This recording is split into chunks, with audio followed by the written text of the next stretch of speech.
Problem होती है कि सर हम केमिस्ट्री में याद सब कुछ करते हैं लेकिन सब मिक्सअप हो जा रहा है। मैथ्स में हम फॉर्मूलाज बार बार भूल जा रहे हैं। फिजिक्स में हम कॉन्सेप्ट याद तो करते हैं, समझते भी हैं, लेकिन एक हफ्ते बाद सब गायब। आगे बढ़ते रहते, पीछे का छूटता रहता और बैकलॉग होता रहता है। यहां हम पूरे एक प्लान डिस्कस करने वाले हैं कि तुम्हें अगले 7-8 महीने क्या क्या करना चाहिए और क्या क्या नहीं करना चाहिए। तुम्हें लिटरली 90+ स्कोर करने से कोई नहीं रोक सकता। पहले एक बात बता दूं, वीडियो शुरू करने से पहले, ये वीडियो सबके लिए नहीं है, कुछ लिमिटेड बच्चों के लिए। वो लिमिटेड बच्चे जिनकी प्रॉब्लम्स होती है कि सर फिजिक्स में न्यूमेरिकल नहीं हो पा रहे हमसे, जिनकी प्रॉब्लम होती है कि सर हम केमिस्ट्री में याद सब कुछ करते हैं लेकिन सब मिक्सअप हो जा रहा है, मैथ्स में हम फॉर्मूलाज बार बार भूल जा रहे हैं, फिजिक्स में हम कॉन्सेप्ट याद तो करते हैं, समझते भी हैं, लेकिन एक हफ्ते बाद सब गायब। आगे बढ़ते रहते, पीछे का छूटता रहता है और बैकलॉग होता रहता है। तो ये वीडियो सिर्फ उन्हीं बच्चों के लिए है, क्योंकि ये वो वाले बच्चे हैं जो एक्चुअल में सीरियस है, जो रिस्पॉन्सिबिलिटी समझते हैं, जिन्हें 12th बोर्ड में अच्छे स्कोर करना है, तो तभी ये बात सोच पा रहे हैं। बहुत सारे बच्चों को तो अभी इन चीजों में सोचना भी नहीं, टेंशन भी नहीं हो रही होगी ना, तो ये उनके लिए नहीं है। ठीक है, तो वीडियो को शुरुआत करने से पहले मैं थोड़ी सी बात बताता हूं। भाई, मेरा नाम है अक्षय त्यागी और आप लोग मुझे परिश्रम बैच से जानते होंगे। परिश्रम हमारा बैच अभी स्टार्ट हुआ है। इस वीडियो में कोई मैं 5, 6, 7 कोई पॉइंटर्स तुम्हें एक एक करके नहीं बताने वाला। यहां हम पूरे एक प्लान डिस्कस करने वाले हैं कि तुम्हें अगले 7-8 महीने क्या क्या करना चाहिए और क्या क्या नहीं करना चाहिए। ज्यादातर बच्चों को ये पता होता है कि क्या करना चाहिए, लेकिन बहुत कम बच्चे जानते हैं कि क्या नहीं करना चाहिए। किन चीजों की वजह से तुम्हारे पास हर एक महीने बाद प्रॉब्लम्स आ जाती हैं कि सर कंसिस्टेंसी खत्म हो गई, सर मोटिवेशन ही नहीं आ रहा, सर हमारा अटेंशन होता है ना। देखो, बच्चों के साथ सिमिलरिटी देखो, मैं एक रोड मैप दिखाता हूं तुम्हें क्या होता है, शुरुआत कहां से होती है। आजकल प्रॉब्लम सबसे बड़ी है कि हर एक बच्चे के पास मोबाइल फोन है। मोबाइल फोन नो डाउट कि तुम्हें क्लासेस के लिए काम आने वाला है, लेकिन मुझे लग रहा है क्लासेस से ज्यादा वो कुछ और काम आ रहा है। हम रील स्क्रॉल कर रहे हैं, और नहीं तो हम क्या चैटिंग करे जा रहे हैं पूरे दिन। तो होता क्या है कि उसकी वजह से हमारा ब्रेन इतना ज्यादा, उसका फोकस डाइवर्ट हो चुका है कि हमारा अटेंशन स्पैन बहुत कम हो गया ना। तुम सारे बच्चे एग्री करोगे कि तुम पढ़ने बैठते हो और 15-20 मिनट बाद कुछ मन कर जाता करने का, आधे घंटे बाद फिर कुछ करने लगे, 1 घंटे, मतलब सिटिंग आवर्स कम हो गए, तो अटेंशन स्पैन इतना ज्यादा कम हो गया और उसकी वजह से तुम्हारा मोटिवेशन डाउन हो जाता होता है। तुम्हारा मोटिवेशन तुम हाई कैसे रखते हो कि तुम अच्छे से पढ़ रहे हो, क्वेश्चन तुमसे हो पा रहे हैं, लेकिन जब तुम्हारा अटेंशन स्पैन ही कम हो गया, तुम्हारा टाइम ही कम हो गया पढ़ने का, तो मोटिवेशन अपने आप डाउन हो जाएगा। और मोटिवेशन डाउन होते ही होता क्या, सबसे बड़ी टूटती है तुम्हारी कंसिस्टेंसी, टूट जाती है। जो तुम एक हफ्ते तक लगातार पढ़ते आ रहे थे, मोटिवेशन ना होने की वजह से सबसे बड़ी दिक्कत क्या होती है, तुम्हारा पढ़ने का मन नहीं करता। डेली चाहे तुम 1-1, 2-2 घंटा पढ़ रहे थे, लेकिन एकदम से फिर तुम्हारी कंसिस्टेंसी टूट जाती है और यही प्रॉब्लम स्टार्ट होती है। उसके बाद जो तुम सोचते हो ना कि सर मैं सीटिंग आवर्स बढ़ाना चाहता हूं, सर मैं डेली 3-3, 4-4 घंटे पढ़ना चाहता हूं, लेकिन जब तुम्हारे अंदर वो मोटिवेशन ही नहीं है, तो तुम कैसे वो सीटिंग आवर्स बैठाओगे, वो कैसे तुम सीटिंग आवर्स बढ़ाओगे। मैं ये बात पहले भी बता चुका हूं। हम अपने ब्रेन को ना बचपन से ट्रेन करते हैं कि एग्जाम के टाइम पे पढ़ेंगे। बहुत सारे बच्चे ऐसे होंगे, एग्री करेंगे। तो तुम एकदम से कैसे एक्सपेक्ट कर सकते हो अपने ब्रेन से कि तुम्हारा सीटिंग आवर्स एकदम से 10-12 घंटे हो जाए, जबकि तुम्हारा मोटिवेशन डाउन हो गया, अटेंशन स्पैन कम हो गया। तो तुम्हें नहीं लगता तुम्हें अपने ब्रेन को रिसेट करके बिल्कुल स्टार्टिंग से वापस से एक अलग तरीके से उसे प्लान करना पड़ेगा, अलग तरीके से उसे ट्रेन करना पड़ेगा। वो मैं सारी बातें बताऊंगा धीरे धीरे ना। अब जब तुमसे ये सारी दिक्कतें हो जाती ना, अटेंशन स्पैन खत्म, मोटिवेशन खत्म, कंसिस्टेंसी टूट गई है, सिटिंग आवर्स नहीं बढ़ पा रहे हमारे, तो तुम्हारा सबसे बड़ी दिक्कत आती है टाइम कैसे मैनेज करें। स्टार्टिंग से तुम चीजें सही चल रही है, लेकिन जब ये चीजें खत्म होती है तो धीरे धीरे क्या होता है, तुम्हारा टाइम मैनेज करना मुश्किल हो जाता है, क्योंकि अब धीरे धीरे जो तुम्हें पीछे का चल रहा था सिलेबस, वो बैकलॉग हो गया। बैकलॉग होने की वजह से तुमसे टाइम मैनेज नहीं हो पाता। सर स्कूल का पेपर, सर स्कूल का प्रोजेक्ट, स्कूल का होमवर्क, क्लासेस हमारी, तो तुमसे टाइम मैनेजमेंट नहीं हो पाता। फिर हम क्या करते हैं, वीडियो स्टार्ट करते हैं, how to get motivated, how to manage our time. सोचो, जब तुम अपना खुद से टाइम मैनेज नहीं कर पा रहे, क्या कोई तीसरा तुम्हारे लिए टाइम मैनेज कर सकता है? नहीं। ये रीजंस क्या हुए, क्योंकि अब तुम्हारा बैकलॉग इकट्ठा हो गया। तुम्हें नहीं पता कि बैकलॉग पहले करें या लाइव लेक्चर्स पहले करें या फिर स्कूल के एग्जाम संभाले, क्या संभाले। वहीं तुम अगर अब से, इस टाइम से, बहुत बच्चों को लग रहा है सर ऑलरेडी हम लेट है, हमारे तो सितंबर में हाफ ईयरली आ जाएंगे। नहीं, तुम अभी लेट नहीं हो, लेकिन तुमने अब अगर 10-15 दिन और चीजों को एक्सटेंड किया तो बेटा पक्का लेट हो जाओगे। ठीक है। और लास्ट एक क्वेश्चन सबके दिमाग में आता है, सर पढ़ने बैठते तो हैं, पर क्या पढ़ें, कैसे पढ़ें और पढ़ें क्यों? मोटिवेशन चाहिए ना उसके लिए, है? और कब पढ़ें? क्योंकि तुमने देखा होगा कभी कभी तुम्हारे सामने बुक्स होती है, तुम्हें समझ भी नहीं आता कि आज क्या पढ़ूं, इसी में आधा टाइम बर्बाद हो जाता है। तो ये सारी दिक्कतें सब बच्चों के साथ आ रही है। तो कैसे पता करें कि हमारे लिए क्या सही है, क्या गलत है? खुद का एनालिसिस कैसे करें कि हम सही ट्रैक पर हैं भी या नहीं है? तो सबसे पहली बात, तुम प्रॉब्लम समझ गए। प्रॉब्लम समझना पहले बहुत बहुत इंपॉर्टेंट है। लोग डिनायल में जीते, वो अपनी प्रॉब्लम ही नहीं समझते, वो मानते हैं कि हम सही जा रहे हैं, कमी सामने वाले में, लेकिन एक्सेप्टेंस बहुत जरूरी है, कि तुम्हें समझना जरूरी है कि तुम्हारी ये सारी प्रॉब्लम्स हो रही है। और इन प्रॉब्लम्स के बाद एक असली चीज आती है कि सर हमारी 11th बर्बाद हो गई थी सर इसलिए इंटरेस्ट ही नहीं बन पा रहा। 12th में इंटरेस्ट ना बनने का सबसे बड़ा रीजन होता है बच्चों की 11th बर्बाद होना। क्योंकि देखो फिजिक्स में तुम्हारी अगर 11th बर्बाद हुई है, तुम्हारा पहला चैप्टर आता है charges, electric charges and field, वहां पे तुम्हारा वेक्टर यूज होता है। जैसे ही हम डेरिवेशन स्टार्ट करते हैं वेक्टर वाली, तो तुम्हारा इंटरेस्ट खत्म, क्योंकि तुम्हें वेक्टर ही नहीं आता 11th वाला। तो इसके लिए हमें क्या करना है, पहली चीज बेसिक मैथमेटिक्स पढ़ो, मैं पढ़ा भी रहा हूं, ठीक है। सेम केमिस्ट्री में तुम्हारा फिजिकल केमिस्ट्री में हाल होता है, क्योंकि तुमसे मैथ्स आती नहीं है, मैथ्स नहीं आती तो तुमसे फिजिकल केमिस्ट्री के न्यूमेरिकल नहीं लगते। लेकिन इन सब चीजों की टेंशन लेने की जरूरत नहीं है। जैसे हम सब ऑलरेडी तुम्हें बेसिक मैथमेटिक्स मैं करा रहा हूं, ठीक है, केमिस्ट्री वाले टीचर अपना करा रहे हैं। तो सबसे पहले जो बच्चे हमसे पढ़ रहे हैं उनके लिए बताया मैंने, जो हमसे नहीं पढ़ रहे सब बच्चों को मैं एक सलाह दूंगा, बेटा सबसे पहले अपनी बेसिक मैथमेटिक्स स्ट्रॉन्ग करो। उससे तुम्हारे बेसिक स्ट्रॉन्ग होते हैं, जिससे तुम्हें 12th में पहले पढ़ाई में इंटरेस्ट तो आने स्टार्ट हो। अगर तुम्हें इंटरेस्ट नहीं आएगा, तुम शुरुआत से ही रटना स्टार्ट कर दोगे। सेम मैथ्स में होगा, 11th अगर खराब है तो, है ना, तो तुम रटना जब स्टार्ट करते हो तो होता क्या, रटना वाली सिचुएशन एक ऐसी है, अगर तुम 3-4 चैप्टर्स तक रटते चले गए, there is no going back. पीछे मुड़ के अगर तुम देखोगे ना, ऑलरेडी तुम पे इतना पहाड़ बैकलॉग होगा, तुम उसे वापस से शुरू नहीं कर सकते, क्योंकि 4 चैप्टर तुमने रट लिया, 5वां चैप्टर समझ में नहीं आ रहा, उसे भी रट लोगे, भूल जाओगे। यही तो दिक्कत आती है 3-4 दिन बाद। बच्चे कहते हैं ना सर 3-4 दिन के बाद हम सब भूल जाते हैं पीछे का बैकलॉग, यही तो रीजन है। जब तुम सारी चीजें रटोगे, तुमने ऑब्जर्व किया होगा, जब हम किसी चीज को समझ नहीं पाते तो हमें रटना पड़ता है, और जब हम उसे रटते हैं ना, वो तभी चल सकता है जब एग्जाम से एक दिन पहले तुम रट के जा रहे हो। लेकिन इतने सारे सिलेबस को तुम एक साथ रट भी नहीं सकते, तो ये ऑप्शन तो बिल्कुल चूज नहीं करना। 2024 का पेपर याद है ना फिजिक्स का, जितने बच्चे रट के गए थे सब रोए थे। तुम्हें वो सिचुएशन वापस फेस ना करनी पड़े, तुम उन बच्चों में से ना बनो जो लास्ट में कि सर मैराथन कब आएगी, हमने कुछ नहीं पढ़ा। मजाक नहीं कर रहा, जब मैं यूट्यूब पे लास्ट टाइम जब मैराथन ली थी टीचर्स ने, लिटरली 90% बच्चे ऐसे थे जो मैराथन में आए थे, 10% वो होते हैं जो रेगुलर पढ़ रहे होते हैं, वो मैराथन में रिवाइज करना आता है, लेकिन 90% बच्चे ऐसे थे सर हमने कुछ नहीं पढ़ा, इस मैराथन से हो जाएगा क्या। अरे लास्ट दिन 12-14 घंटे पढ़ने से तुम शायद पास हो जाओ, शायद पास हो जाओ। लेकिन सोचो वही काम अब सोच लो ना, अभी से स्टार्ट कर लो, 90+ लाने की सोचो ना। एंड में जाते जाते ऐसी हालत क्यों बनानी जो पास होने की लाले पड़ जाए। तो चलो एक एक करके मैं सारे सब्जेक्ट के बारे में बस थोड़ा थोड़ा ज्यादा डिटेल में हम नहीं जा रहे। फिजिक्स में जैसे तुम्हें क्या करना चाहिए, फिजिक्स में भाई तुम्हें ध्यान रखना है अपनी बेसिक मैथमेटिक्स को स्ट्रॉन्ग करो। Basic mathematics, basic math strong कर लोगे तो तुम्हारी फिजिक्स में तुम्हें इंटरेस्ट, क्योंकि फिजिक्स में एक सबसे बड़ा फंडा बताता हूं, बच्चों को दिक्कत होती है न्यूमेरिकल नहीं बनते, ठीक है। ऑल्दो न्यूमेरिकल तुम्हारे एग्जाम में इतने ज्यादा नहीं पूछे जाते, पर समझो ये बहुत तुम्हारे दिमाग में लोग गलत फहमी डालेंगे कि न्यूमेरिकल ज्यादा नहीं आते, बाकी सिलेबस देखो नंबर तो तुम ले आओगे। नहीं, जो बच्चे न्यूमेरिकल नहीं कर पाते उनके कॉन्सेप्ट से तगड़े नहीं हो पाते, वो बच्चे कॉन्फिडेंट फील नहीं करते। और कॉन्फिडेंस बहुत बड़ी इंपॉर्टेंट चीज है। तुमने फील भी किया होगा, जब तुम कॉन्फिडेंट फील करते हो ना, तो कुछ चीजें ऐसी होती है जो तुम्हारे बस की नहीं होती, तुम वो भी कर लेते हो। यानी कॉन्फिडेंस बहुत मैटर करता है। एग्जाम में बैठने से पहले अगर कोई बच्चा कॉन्फिडेंट नहीं है ना, तो वो आती हुई चीजें भी गलत कर देता है। तो कॉन्फिडेंस बहुत मैटर करता है। फिजिक्स में कॉन्फिडेंस कहां से मिलेगा, न्यूमेरिकल से। न्यूमेरिकल करने के लिए कॉन्फिडेंस कहां से मिलेगा, बेसिक मैथमेटिक्स से। सेम केमिस्ट्री में तुम्हें कहां से, फिजिकल केमिस्ट्री के लिए मैथ्स करो, वो तुम्हें टीचर कराते हैं, हम करा रहे हैं। और नहीं भी तुम जो बच्चे यूट्यूब से पढ़ रहे हैं वो यहां से करो, पर बेसिक्स करके चलो केमिस्ट्री के भी, ठीक है। केमिस्ट्री में ऑल्दो इनऑर्गेनिक में तुम्हें चीजें याद करनी है ना, तो तुम्हारे कहीं ना कहीं आराम मिल ही जाएगा, ठीक है। बायो में तुम्हें चीजें याद करनी है, लेकिन सोचो अच्छे अच्छे टीचर्स इतने सारे हैं, यूट्यूब पर भी हैं, बैचेस में भी, तुम्हें जहां से ऐसे टीचर्स पकड़ो जो बायो में तुम्हें चीजों को रटाना नहीं, तुम्हें समझाना स्टार्ट करें। ऑल्दो बहुत सारी चीजें ऐसी जो तुम्हें बायो में याद रखनी ही रखनी है, पर तुम्हें पता है, जैसे मैं बताता हूं, मुझे एसएसटी बिल्कुल पसंद नहीं थी 9th-10th में, लेकिन मुझे वो एसएसटी पढ़नी थी, नंबर तो लाने थे ना, बोर्ड्स में स्कोर तो करना है। देखो सिंपल सी बात है, जैसे कुछ बच्चे होते हैं ना, सर बायो हम इतने डिटेल में क्यों पढ़ना, सर हमारे इतने काम ही नहीं आने वाली। जैसे 10th में बोलते थे सर एसएसटी क्यों पढ़ना, हमें तो साइंस लेनी आगे जाके। देखो कभी कभी तुम्हें कड़वी दवाई खानी पड़ती है तबीयत को ठीक करने के लिए, कंप्लीटली ठीक करने के लिए, तो ऐसे ही मान लो बस, ठीक है। हाँ, तो सेम बायो में, मैथ्स में, किसी भी सब्जेक्ट में, जितने भी सब्जेक्ट्स है ना, तुम्हें बिल्कुल बेसिक से स्टार्ट करना है। बहुत सारे बच्चे ऐसे आते हैं जो कहते हैं सर मैं तीसरे चैप्टर से स्टार्ट कर लूं, मैं लेट हो गया हूं, तो मेरे स्कूल एग्जाम आने वाले हैं कि मैं स्टार्टिंग के 2 चैप्टर छोड़ दूं।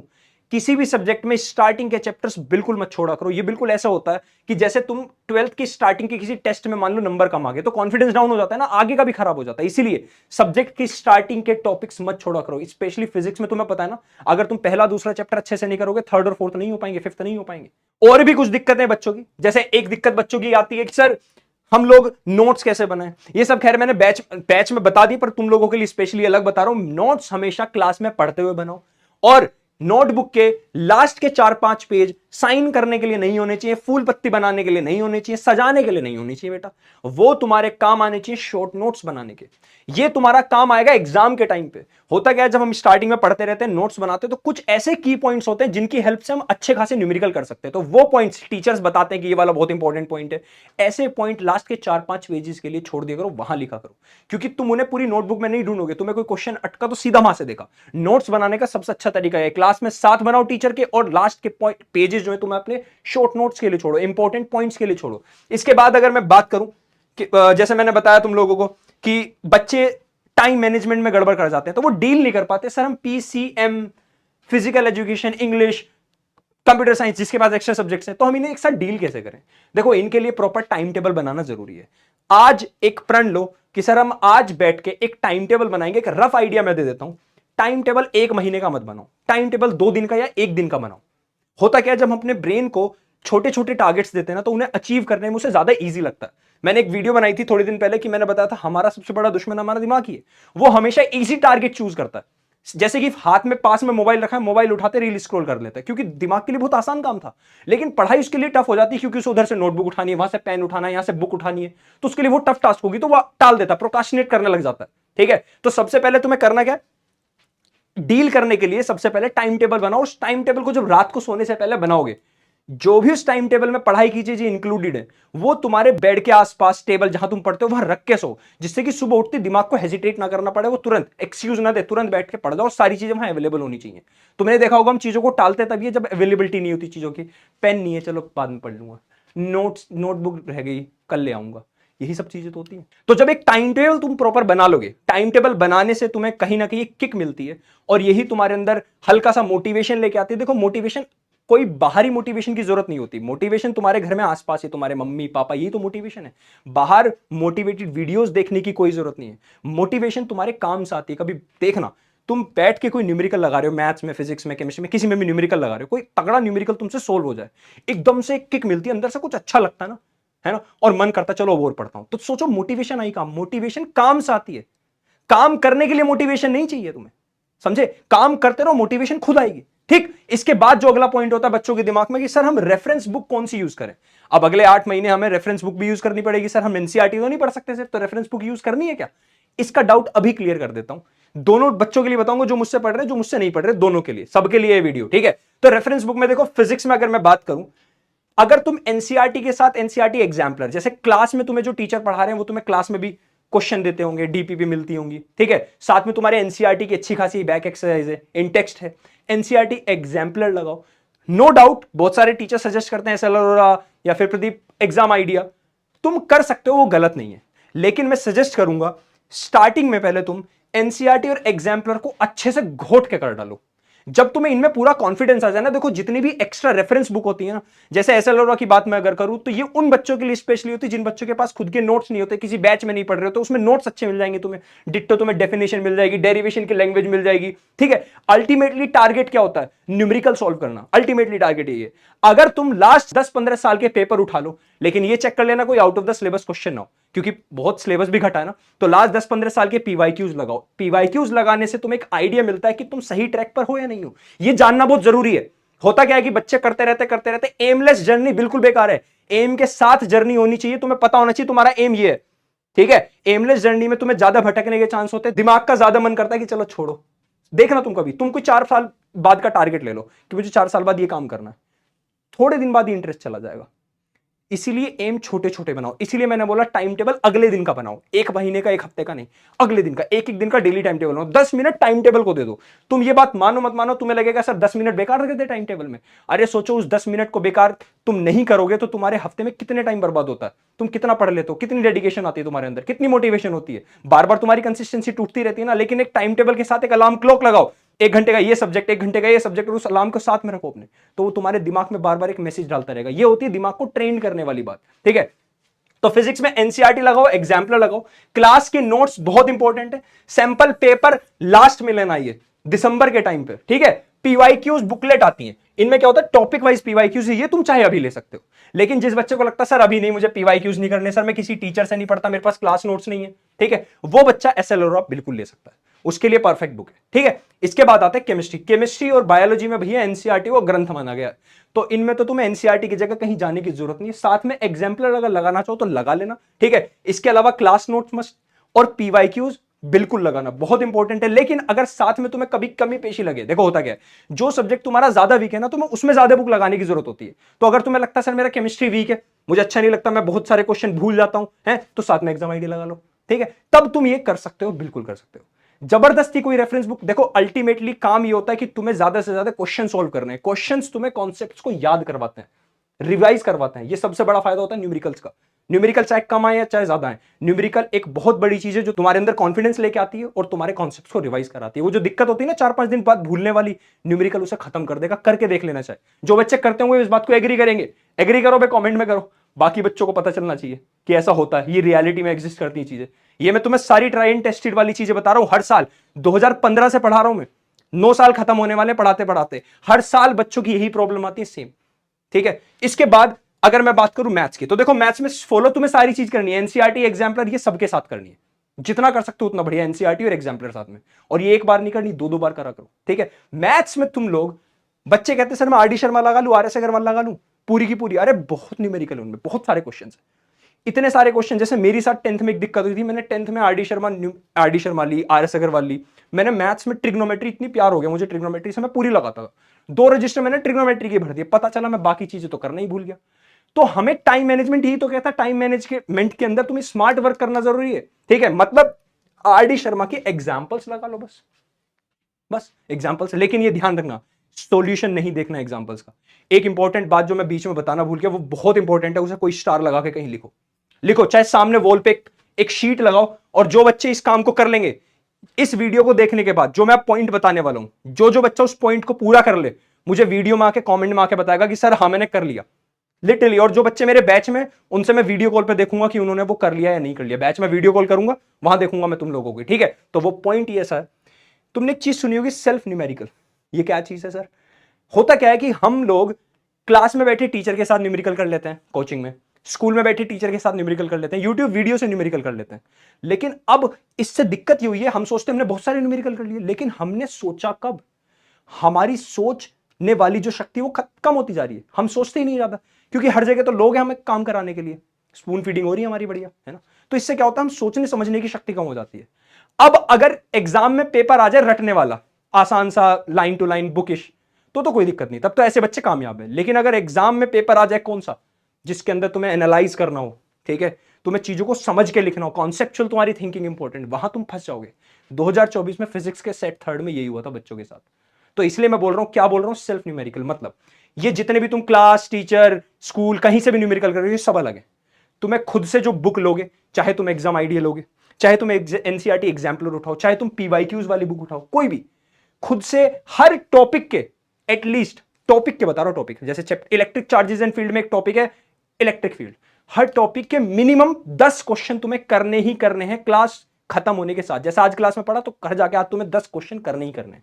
ये तुम टारगेट बना लो। 10 क्वेश्चन कौन से, जो तुम खुद से कर रहे हो, ये लिखो कि मुझे ये करना ही करना है। कहीं एक लगाओ बोर्ड, एक स्लिप लगाओ, ये सबसे टाइम टेबल, और ये जो बात मैंने बताई 2, अगर तुमने ये कर लिया, तुम्हें कंसिस्टेंसी की कोई टेंशन नहीं होगी, तुम्हारी सिटिंग टाइम भी बढ़ जाएगा। सब सिटिंग टाइम तुम्हारा सिंपल सा कैसे बढ़ेगा, दिमाग को ट्रेन करने से, डेली बढ़ाओ सिटिंग टाइम, ठीक है। तो ये वाली शीट चिपकाओ कहीं, और ये सबसे इंपॉर्टेंट पॉइंट था, ध्यान रखना।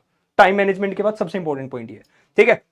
तो आई होप सबको ये वाली बात समझ में आ गई होगी, आई होप सबको ये वाली बात समझ में आ गई होगी। तो अब जो लास्ट पॉइंट रहता वो क्या, वो लास्ट पॉइंट रहा तुम्हारा ये, क्या है भैया, देख लो। जो लास्ट पॉइंट है तुम्हारा वो ये 40%, ये बिल्कुल, ये मेरी एक क्लोजिंग स्टेटमेंट है। वो क्लोजिंग स्टेटमेंट क्या है, पूरे साल तुम लोग टीचर से पढ़ते रहते हो, है ना, लेकिन बहुत सारे बच्चे गलती क्या करते हैं, वो क्वांटिटी में बिलीव करते हैं, क्वालिटी में नहीं। मान लो कोई बच्चा मुझसे बैच में पढ़ा, फिर वो क्या करता है, एक ट्यूशन लगा लेता है, फिर उसके बाद स्कूल, मतलब स्कूल में पढ़ना इंपॉर्टेंट है, ऑब्वियस सी बात है, लेकिन एक अलग ट्यूशन की जरूरत नहीं है। यानी कि सेल्फ स्टडी बहुत इंपॉर्टेंट है। पूरे साल में, अब से लेके दिसंबर तक, मिड जनवरी तक, तुम लोगों को क्लासरूम लेक्चर्स देखने हैं ज्यादा, ऑब्वियस सी बात है, डेली 2 या 3 क्लास होती है, तो तुम्हारा 4-5 घंटे तो इसमें ही जा रहा है ना, बाकी स्कूल में जा रहा है। यानी 70% तुम लोग क्लासरूम की चीजें ले रहे हो भी, है ना, यहां क्लास में, स्कूल में, क्लास में, है ना, तो ये ले रहे हो तुम कितनी, 70%। तो 30% सेल्फ स्टडी होनी ही होनी चाहिए, बहुत जरूरी है। 60% स्कूल मान लो, चलो 30% क्या, सेल्फ स्टडी। अब जनवरी के बाद, जनवरी फरवरी और जब तक तुम्हारा एग्जाम स्टार्ट होगा, मार्च में जब भी होगा, उस टाइम पे 90% तुम्हारी हो जानी चाहिए सेल्फ स्टडी, और 10% सिर्फ videos, marathon, revision, mind map, जो भी है 10%। तो पूरे साल का अगर मैं एवरेज लगाऊं, 40% तुम्हारे क्लासरूम पढ़ाई होती है, जो तुम हमसे पढ़ते हो, स्कूल में पढ़ते हो। 50% तुम्हारी सेल्फ स्टडी होना इंपॉर्टेंट है, और ये एक बहुत मेजर पार्ट है। 10% अगर तुम डिसिप्लिन अपनी लाइफ में नहीं रखोगे तो तुम्हें मोटिवेशन नहीं आएगा, कंसिस्टेंसी नहीं बन पाएगी, और फिर तुम टाइम मैनेज नहीं कर पाओगे। तो ये 10% बहुत इंपॉर्टेंट है, स्टार लगा लो। ये ऐसे मानो जैसे भैया तुम दवाई के साथ पानी लेते हो, दवाई सटकी नहीं जाएगी बिना पानी के।